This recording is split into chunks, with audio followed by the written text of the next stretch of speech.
som que você ouve não é apenas o da produção de açúcar em uma fazenda do século XIX. É o som de uma contagem regressiva para uma tragédia que o Império tentou apagar dos registros oficiais. Em 1864, a província de Pernambuco era um tabuleiro de xadrez onde os peões eram feitos de carne, osso e sofrimento. Mas entre os milhares de braços que moviam aquela economia, um homem guardava um segredo perigoso em sua mente. Bento não era um trabalhador comum, embora o sistema insistisse em tratá-lo como mera ferramenta. Ele possuía uma memória cartográfica absoluta, capaz de desenhar mapas mentais de cada palmo daquela terra hostil. No topo dessa pirâmide de crueldade estava o coronel Custódio de Alencar, um homem cuja sombra alcançava os gabinetes do Rio de Janeiro. Para Custódio, o mundo era dividido entre os que mandavam e os que eram moídos, e ele nunca imaginou que a máquina se voltaria contra ele. Bento percebeu o problema muito antes do primeiro sinal de fumaça aparecer no eixo central da moenda. Ele sentia a vibração errada no solo, o rangido metálico que indicava que o metal estava prestes a ceder sob a pressão. Se você estiver gostando dessa investigação histórica, peço que acompanhe este relato até o final, pois o que vou revelar mudará sua visão sobre o heroísmo brasileiro. Deixe sua nota de 0 a 10 nos comentários e se inscreva para não perder o desfecho deste caso que o tempo tentou enterrar. O coronel estava impaciente, pois o atraso na produção significava menos influência nas rodas políticas da capital. Ele ignorou o suor na testa dos homens e o cansaço que transformava movimentos precisos em erros fatais. Bento deu um passo à frente, quebrando a regra invisível de nunca dirigir a palavra ao Senhor sem ser questionado. A trava vai saltar, coronel. O eixo está quente demais e a madeira não vai segurar o tranco, ele avisou com a voz firme. Custódio não viu um alerta técnico, ele viu uma insolência que precisava ser esmagada diante de todos os outros. Para ele, um escravizado não possuía intelecto, apenas força bruta que deveria ser extraída até o último suspiro. Arrume a moenda, seu imprestável, e pare de inventar desculpas para fugir do trabalho, gritou o coronel, a voz ecoando pelo galpão. Ele deu um passo em direção à máquina, querendo demonstrar que sua presença era o único combustível necessário para o progresso. Bento sabia que o desastre era iminente, mas o chicote do coronel já estava no ar, pronto para punir qualquer hesitação. O silêncio no galpão tornou-se ensurdecedor, quebrado apenas pelo chiado do vapor que escapava das juntas mal cuidadas. Em um gesto de arrogância suprema, Custódio empurrou Bento de lado e agarrou a trava que o homem havia acabado de apontar como perigosa. Ele acreditava que sua vontade era superior às leis da física e que a máquina obedeceria ao seu comando por puro medo. O estalo metálico foi seco, como o disparo de uma arma de fogo bem ao lado do ouvido de todos os presentes. A tensão acumulada no eixo disparou a engrenagem principal em um movimento reverso violento e imprevisível. Não houve tempo para gritos iniciais, apenas o som horrível de ossos sendo esmagados pelo ferro frio e implacável.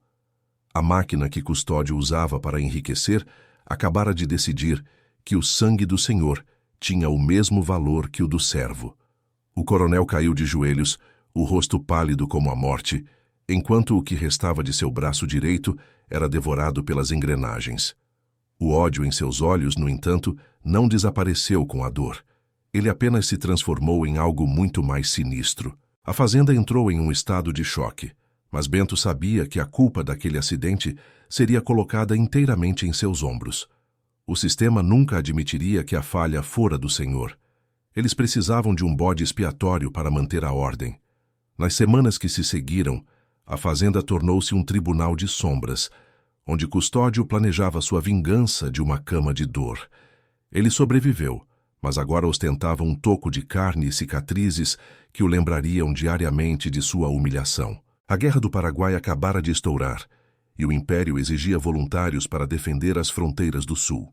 O filho do coronel, um jovem conhecido pela vida de deboche e covardia nos bordéis, fora convocado para o fronte. Foi então que o coronel concebeu o plano que seria o maior crime de falsidade ideológica da história militar brasileira. Ele não mataria Bento. Ele daria a ele uma sentença de morte disfarçada de honra patriótica. Bento seria enviado para a guerra no lugar do filho do coronel, carregando uma identidade que não era sua. O registro militar seria rasurado e o escravizado se tornaria, no papel, o nobre herdeiro da família Alencar.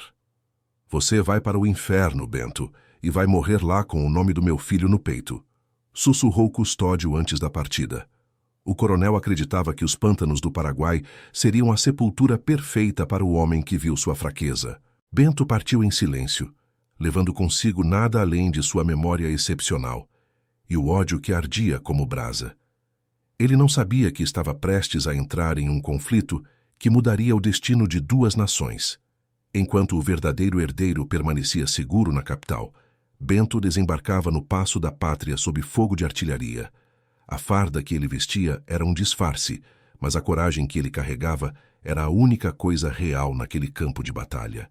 A guerra não perdoa impostores, mas Bento descobriu que suas habilidades cartográficas eram mais valiosas que qualquer patente. Ele começou a notar detalhes que os generais ignoravam. A inclinação do terreno, a profundidade oculta dos charcos e o movimento das sombras. Ele se tornou o guia invisível de batalhões inteiros, conduzindo homens por trilhas que não existiam nos mapas oficiais. Mas cada vida que ele salvava era acreditada ao nome do filho do coronel, alimentando uma mentira que crescia a cada batalha. Em Curupaiti, onde o exército brasileiro enfrentou seu maior pesadelo, Bento viu a morte de perto e percebeu algo terrível. As ordens que chegavam para o seu destacamento eram suicidas, como se alguém estivesse tentando garantir que ele nunca voltasse. O coronel Custódio tinha amigos no alto comando e a ordem secreta era clara: Bento deveria morrer em combate. O apagamento histórico era o objetivo final, e uma bala inimiga seria a solução mais limpa para o escândalo da Moenda. Mas Bento era um sobrevivente nato e começou a coletar provas da traição que o cercava. Ele não guardava apenas medalhas que não podia usar. Ele guardava confissões e documentos interceptados na lama. Ele sabia que, se sobrevivesse à guerra, teria que enfrentar um inimigo muito mais perigoso ao retornar ao Brasil. A liberdade que lhe fora prometida era uma miragem, escrita em um papel que o coronel pretendia queimar. A guerra estava chegando ao fim, mas para Bento, o verdadeiro combate estava apenas começando. Ele tinha em mãos o segredo que poderia derrubar o império, mas precisava sair vivo daquele pântano de sangue. Ele olhou para o horizonte e jurou que o nome gravado em sua farda não seria a sua única herança. O que o coronel não sabia era que o homem que voltaria da guerra não era mais o imprestável da Moenda. O registro militar estava manchado, mas a verdade escrita com sangue é impossível de apagar totalmente. A contagem regressiva para o confronto final em solo brasileiro havia começado, e o silêncio seria a primeira vítima. O coronel esperava receber a notícia da morte de Bento a qualquer momento, celebrando o sucesso de seu plano macabro. Mas o que ele estava prestes a receber era algo que nenhum exército poderia protegê-lo de enfrentar. A Guerra do Paraguai não era feita apenas de heróis montados em cavalos brancos, como mostram as pinturas a óleo nos museus. Nos pântanos de Humaitá, a realidade tinha o cheiro de carne em decomposição e o som constante de botas afundando no lodo. Bento agora atendia pelo nome de Afonso de Alencar, o herdeiro que, naquele exato momento, brindava com champanhe em algum bordel do Rio de Janeiro. Ele carregava no peito uma identidade que era sua sentença, enquanto o peso do fuzil parecia fundir-se aos seus próprios ossos. A disciplina militar era o novo chicote que Bento precisava suportar, mas com uma diferença crucial. Agora ele estava armado. Ele sabia que qualquer movimento em falso, qualquer sinal de sua verdadeira origem, resultaria em um fuzilamento sumário por insubordinação. Sua memória cartográfica, que antes servia para contar sacas de açúcar, tornou-se a ferramenta de sobrevivência de todo um batalhão. Ele conseguia ler as ondulações do terreno como se fossem as linhas da palma de sua mão, antecipando emboscadas que os generais nem suspeitavam. "Sigam o Alencar, ele conhece o caminho", gritavam os soldados, sem saber que estavam seguindo um homem que o Estado considerava invisível. Mas quanto mais Bento se destacava, mais o perigo crescia, não apenas vindo das balas inimigas, mas dos olhares de seus próprios superiores. De volta à fazenda, o coronel Custódio de Alencar não conseguia dormir, atormentado por uma dor fantasma no braço que a moenda devorara. Cada pontada de dor era um lembrete do rosto de Bento, e ele precisava garantir que aquele rosto fosse enterrado definitivamente no Paraguai. Ele enviou correspondências secretas para oficiais de sua confiança no fronte, homens que deviam favores políticos e financeiros à sua família. A mensagem era codificada, mas o objetivo era mortalmente claro. O soldado que usava o nome de seu filho não deveria retornar vivo. Bento notou a mudança no tratamento. As missões de reconhecimento que recebia tornaram-se cada vez mais perigosas e isoladas. Ele era enviado para o coração das linhas inimigas com o mínimo de munição, em missões que eram, na prática, execuções disfarçadas de ordens táticas. A floresta paraguaia era um labirinto de sombras, mas Bento movia-se como um fantasma, aprendendo a língua do inimigo pelo som de suas respirações. Ele começou a perceber que a guerra era um jogo de espelhos, onde os verdadeiros traidores muitas vezes vestiam a mesma farda que ele. Em uma dessas incursões solitárias, Bento encontrou algo que mudaria o curso de sua vida e daria início à sua vingança. No fundo de um baú de carvalho, escondido sob mapas militares, ele encontrou o diário pessoal de um comandante paraguaio de alto escalão. O diário continha registros de subornos e comunicações secretas entre fazendeiros brasileiros e o comando inimigo para proteger suas propriedades. E lá, escrito com uma caligrafia elegante, estava o nome do coronel Custódio de Alencar, vinculado a um acordo de fornecimento ilegal. O homem que o enviara para morrer como um herói era o mesmo que lucrava com o sangue dos soldados de ambos os lados. Bento não tinha apenas uma prova de sua identidade roubada, ele agora possuía a prova de uma traição nacional que poderia levar o coronel à forca. Enquanto isso, o cerco contra Bento se fechava dentro do próprio acampamento brasileiro, onde o major encarregado de sua morte perdia a paciência. Por que esse maldito ainda está vivo? Questionava o major em seus pensamentos, enquanto observava Bento retornar ileso de mais uma missão suicida. A tensão era tamanha que o ar parecia elétrico, e Bento dormia com uma faca escondida na bota e um olho sempre aberto para a escuridão. Ele sabia que a próxima emboscada não viria da floresta, mas de dentro de sua própria tenda, no silêncio da madrugada. A epidemia de cólera começou a devastar as tropas, e o hospital de campanha tornou-se um corredor de gemidos e desespero. Bento viu homens que sobreviveram a canhões serem derrubados por uma água invisível e contaminada, e ele mesmo sentiu as primeiras ondas de febre. Mesmo no auge do delírio, ele não soltava o segredo que carregava, sabendo que aquele papel era a sua única alforria verdadeira. Ele via o rosto do coronel nas sombras da tenda, rindo de sua agonia, e essa visão era o que o mantinha agarrado à vida. A oportunidade que o major esperava finalmente chegara. Um soldado doente não oferece resistência e sua morte poderia ser atribuída à doença. Mas no momento em que a lâmina desceu, Bento rolou para o lado com um reflexo treinado na lama das trincheiras. A luta foi curta e brutal, terminando com o major imobilizado contra o solo frio e a faca de Bento encostada em sua garganta. Eu sei quem te enviou, e eu tenho as cartas que provam o que você e o coronel estão fazendo, sussurrou Bento, a voz rouca pela febre. Pela primeira vez em sua vida, Bento viu o medo genuíno nos olhos de um homem que se acreditava superior por nascimento. Ele não matou o major. Ele fez algo muito mais inteligente, transformando o seu carrasco em um aliado forçado pela chantagem. A partir daquele dia, Bento tornou-se intocável dentro do batalhão, protegido pelo mesmo homem que deveria ter sido seu executor.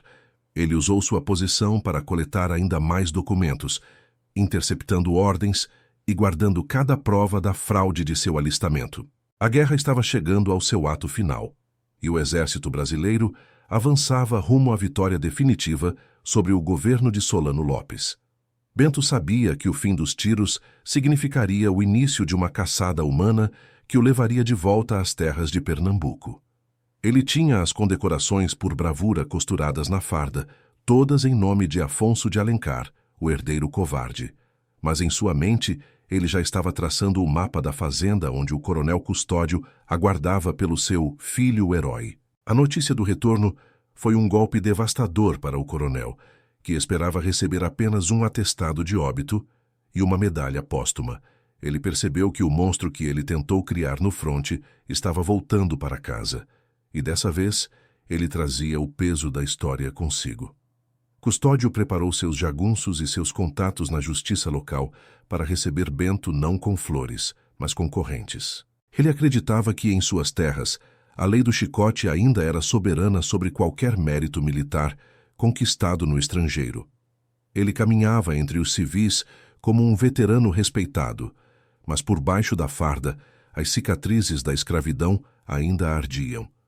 Bento não buscava reconhecimento, ele buscava a destruição de um sistema que usava homens como combustível para suas moendas. O documento confirmava sua dispensa honrosa, mas o nome no papel ainda era o nome de seu opressor, uma última ironia do destino.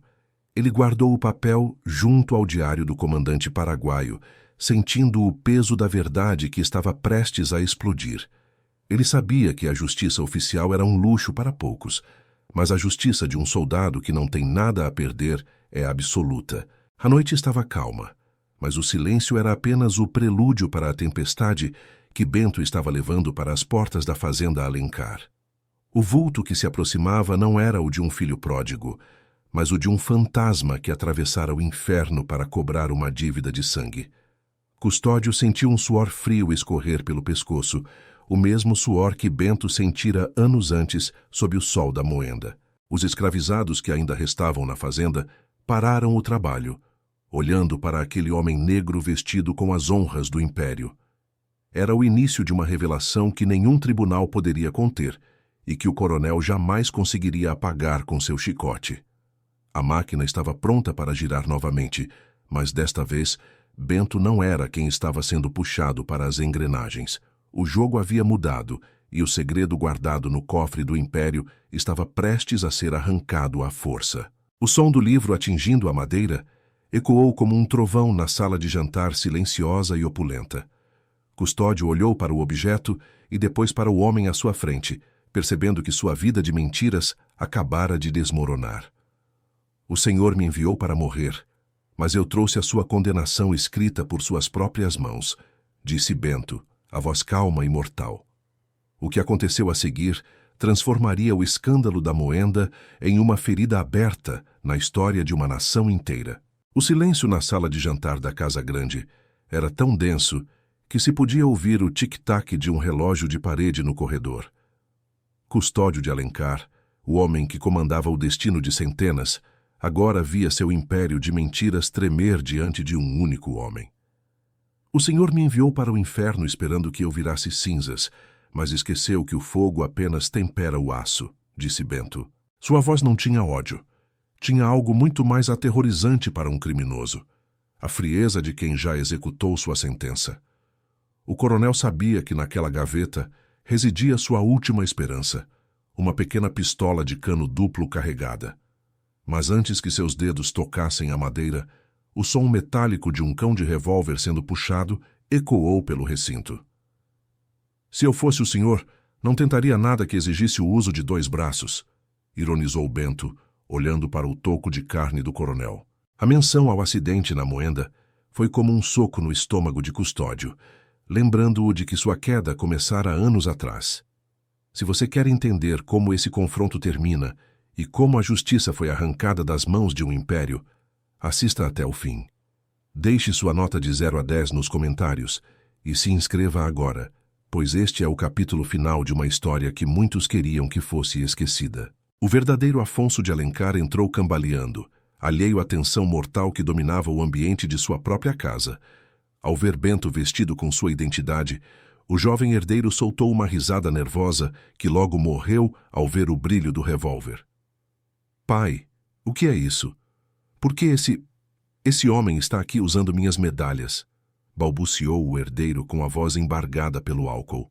Ele não sabia que Bento não carregava apenas medalhas, mas a prova de que a fortuna da família fora construída sobre a traição à pátria.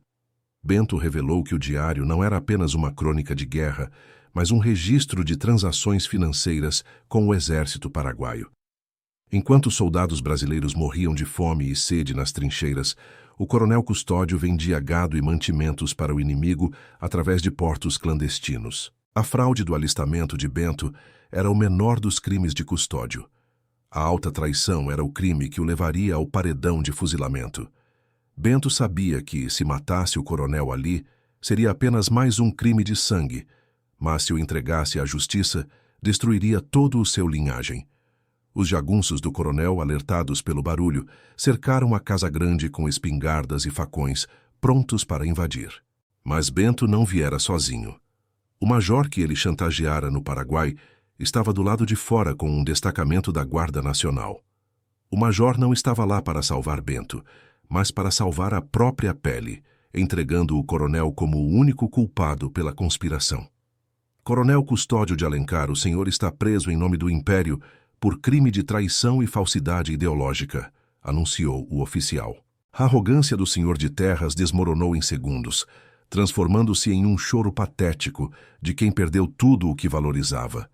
Ele olhou para Bento uma última vez, esperando ver um brilho de satisfação, mas encontrou apenas o vazio de um homem que já não lhe pertencia. Fique com o seu nome e com a vergonha que vem com ele, disse Bento, caminhando em direção à saída daquela casa maldita. Ele não era mais Afonso de Alencar, mas também se recusava a ser apenas o Bento, que saíra dali em Correntes anos antes. O julgamento que se seguiu foi um dos maiores escândalos do século XIX, embora a imprensa da época tenha sido censurada. O registro militar de Bento foi apresentado como prova, mostrando as rasuras e as mentiras documentadas pelo cartório provincial. A elite do Rio de Janeiro tentou abafar o caso, temendo que a verdade sobre a corrupção nos engenhos incentivasse revoltas em massa. Mas o nome de Bento já circulava entre os soldados e os abolicionistas como um símbolo de inteligência e resistência inquebrável. Custódio foi condenado à perda de todas as suas propriedades e ao banimento perpétuo, morrendo na miséria pouco tempo depois. Seu filho, Afonso, desapareceu nas sombras da capital, consumido pelo vício e pela vergonha de carregar um nome manchado pelo sangue de traidor. O documento que Bento carregava não era uma carta de alforria assinada por um senhor, mas um decreto imperial de liberdade por mérito de guerra. Ele conquistara seu lugar no mundo não pela benevolência de uma princesa, mas pela força de sua mente e pela precisão de seu fuzil. A história oficial tentou apagar Bento dos livros didáticos, preferindo manter o mito do patriotismo limpo e sem máculas, mas os arquivos militares, guardados sob poeira por décadas, mantiveram viva a memória do homem que soltou a trava da moenda. Hoje, as engrenagens daquela moenda estão enterradas sob o solo de Pernambuco, mas o som do metal se partindo ainda ecoa para quem sabe ouvir. A justiça tardou, mas como Bento provou, ela é inevitável para aqueles que acreditam que as pessoas são apenas engrenagens descartáveis. Este caso nos lembra que o Brasil foi construído sobre as costas de gigantes invisíveis, que lutaram guerras que não eram suas. Bento desapareceu da história oficial, mas sua lição permanece. A memória de um sobrevivente é a arma mais letal contra qualquer tirano. Ele nunca mais voltou para o canavial.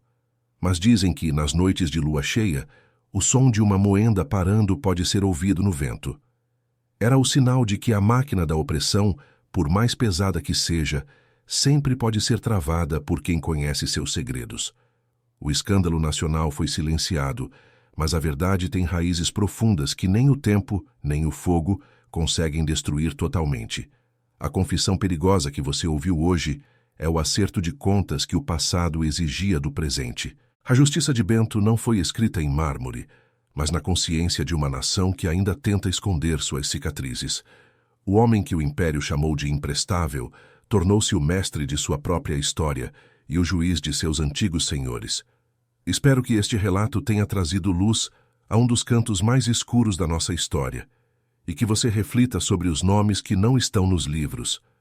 Se você sentiu o peso dessa verdade, Peço que deixe sua nota de 0 a 10 nos comentários agora mesmo. Sua inscrição é fundamental para que continuemos desenterrando esses casos proibidos e dando voz aos esquecidos pelo tempo. Obrigado por acompanhar esta jornada até o fim. Nos vemos na próxima investigação, onde o mistério e a justiça se encontram.